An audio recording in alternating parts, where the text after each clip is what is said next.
Il est 2 heures du matin et c'est une neige fine et humide qui commence à tomber sur le sud de l'agglomération orléanaise. C'est le signal du départ pour l'équipe d'astreinte, mais il faut d'abord faire le plein. Alain, il a mis combien de godets? 2, 3. Il y a encore de la place là.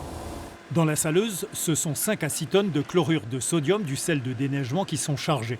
Tout au long d'un circuit d'une 60aine de kilomètres, ce sel sera répandu à raison de 15 grammes par mètre carré, essentiellement sur un axe routier prioritaire. Donc c'est la RD 2020 Sud, donc entre l'échangeur de Bellecroix et la Ferté-Saint-Aubin. Le but de l'opération, en fin de compte, c'est de permettre aux usagers donc, le matin de se rendre dans des conditions de circulation optimales de sécurité.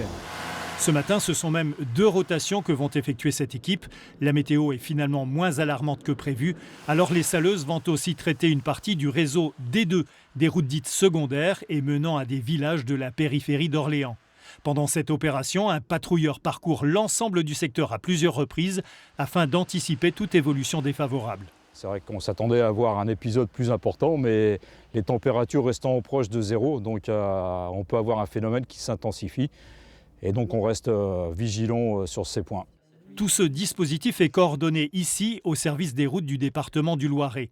Durant la période hivernale, c'est une petite armée qui est chaque nuit sur le pied de guerre. La direction des infrastructures, c'est 270 personnes et toutes les semaines, on a 50 personnes d'astreinte. Cette année, on est à peine une dizaine de sorties avec des sorties très ponctuelles depuis le démarrage de la viabilité hivernale qui démarrait au 15 novembre. En général, oui, on va être sur une trentaine, suivant le type d'hiver. Ça correspond à peu près 4400 tonnes de sel répandu sur l'ensemble du territoire. Un déploiement nocturne qui reprendra dès la nuit prochaine et jusqu'au retour des températures positives.